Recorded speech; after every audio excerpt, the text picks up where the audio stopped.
माँ की एक आंख और बेटे का अपराध बोध, एक सच्ची भावनात्मक कहानी जो दिल को छू जाएगी। विमल बहुत परेशान था। उसे समझ में नहीं आ रहा था कि वो इस परिस्थिति से कैसे निपटे। वो अपनी माँ को बहुत चाहता था, किंतु उसकी पत्नी और बच्चे उसकी माँ से बहुत दूर भागते थे, क्योंकि उसकी माँ की एक आंख नहीं थी, साथ ही उसकी कमर भी 90 अंश पर झुकी थी। वैसे वो अपना काम सब खुद कर लेती है, किंतु फिर भी वो उसकी पत्नी और बच्चों के लिए हमेशा खटकती है। दादी, आप ऊपर के कमरे में जाओ, मेरे दोस्त आ रहे हैं, विमल के बेटे अखिल ने बड़े बेरुखी से कहा। पर बेटा, मैं तो यहाँ बहुत दूर बैठी हूँ, विमल की माँ ने बहुत प्यार से कहा। नहीं, आप उनके सामने मत रहो, वो मुझे चिढ़ाते हैं, अखिल ने जोर से डांटते हुए कहा। क्या हुआ अखिल, क्यों चिल्ला रहे हो? विमल की पत्नी कामनी ने किचन से ही आवाज लगाई। देखो न माँ, ये दादी यहीं ड्राइंग रूम में बैठी हैं और मेरे दोस्त आ रहे हैं, अखिल ने शिकायत भरे लहजे में कहा। माँ जी, आप ऊपर चली जाओ, क्यों हम लोगों को लजवाती हो? कामनी ने बेटे का पक्ष लेते हुए कहा। बेचारी सरस्वती चुपचाप उठकर जीने के सहारे ऊपर जाने लगी। कमर झुकी होने के कारण उन्हें ऊपर चढ़ने में बहुत परेशानी हो रही थी, किंतु वो पूरी ताकत से ऊपर के एक अकेले कोने वाले कमरे में जाकर बैठ गईं।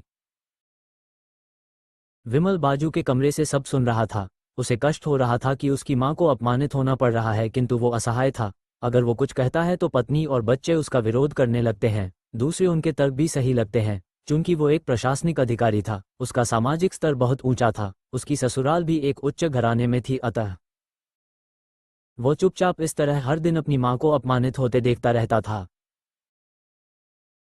रात को विमल की पत्नी ने कहा, देखो जी, अब कुछ करो। कल कलेक्टर साहब की पत्नी आई थी। माँ जी अपनी देशी धुनधारा में उनसे मिली। मुझे बहुत शर्म आ रही थी बताते हुए कि ये मेरी सास हैं। मैंने कह दिया कि दूर की रिश्तेदार हैं, इलाज कराने आए हैं। विमल को रोना आ गया, किंतु फिर भी वो चुप रहा। उसे समझ में नहीं आ रहा था कि वो क्या करे।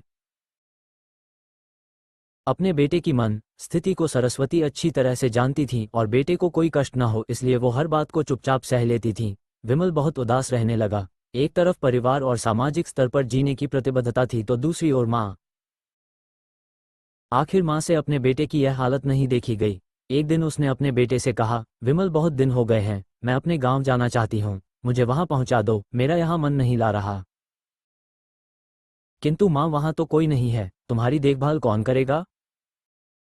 विमल ने आश्चर्य से पूछा। अरे, सब गांव वाले तो हैं और वो तुम्हारे मामा जी तो उसी गांव में रहते हैं, और फिर हम सारी व्यवस्थाएं कराएंगे ना। कामनी को तो जैसे मन की मुराद मिल गई हो। हाँ बेटा, बहू सही कह रही है, सरस्वती ने लंबी सांस लेते हुए कहा। विमल जानता था कि गांव में मां की देखभाल करने वाला कोई नहीं है, लेकिन अपनी पत्नी की जिद के कारण वह अपनी मां को गांव छोड़ने पर विवश हो गया।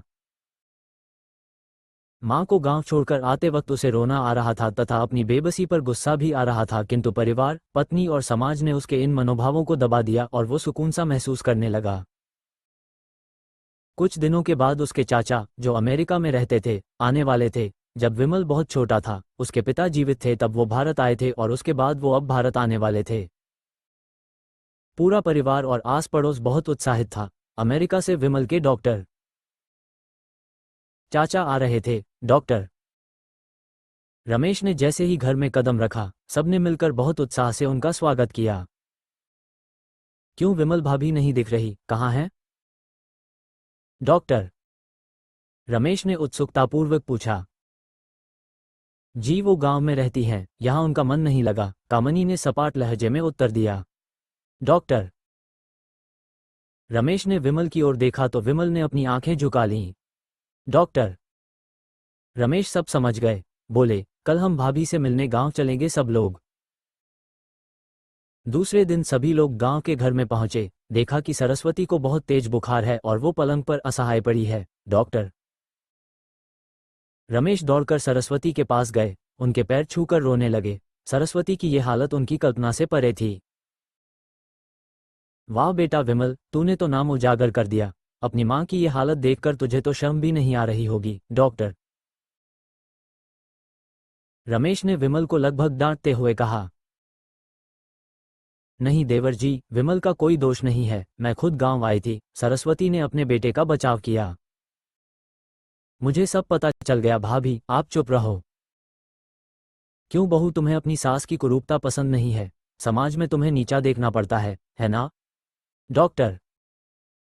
रमेश ने कामनी की ओर व्यंग्य से देखा। कामनी निरुत्तर होकर विमल को देखने लगी। आज तुम जिस सामाजिक स्तर पर हो वो इन्हीं के संघर्षों की देन है। और बेटा विमल, तुम्हें शायद मालूम न हो कि बचपन में जब तुम 1 साल के थे तब छत से नीचे गिरने के कारण तुम्हारी एक आंख फूट गई थी और तुम्हारी रीढ़ की हड्डी में भी समस्या थी। तब तुम्हारी इस कुरूप माँ ने अपनी एक आंख और अपना बोन मेरो तुम्हें देकर इतना सुंदर स्वरूप दिया था।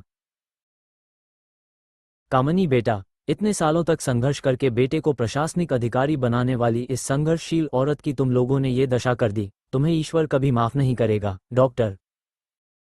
रमेश की आंखों से अश्रु जलधारा बह रही थी। अब भाभी, आप मेरे साथ अमेरिका जाएंगी, यहाँ इन स्वार्थी लोगों के बीच नहीं रहेंगी। डॉक्टर। रमेश ने सरस्वती से कहा। विमल को तो काटो तो खून नहीं था। डॉक्टर। रमेश जो उसके चाचा थे, उन्होंने जो राज बताया उसके बाद तो विमल को यही लग रहा था कि उससे ज्यादा पापी इंसान इस दुनिया में कोई और है ही नहीं। वो दौड़ता गया और मां सरस्वती के कदमों से लिपट गया। मां, मेरा अपराध अक्षम्य है। मैं जानबूझकर चुप्पी साधे रहा, आपका अपमान करवाता रहा।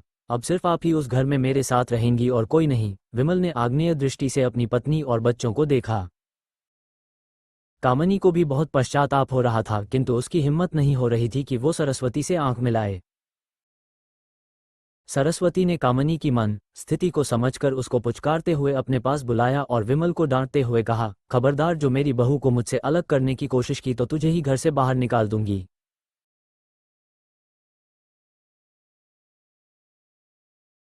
कामनी और बच्चों ने सरस्वती के पैर पड़ते हुए अपने व्यवहार पर माफी मांगी और मां के हृदय ने सबको माफ कर दिया।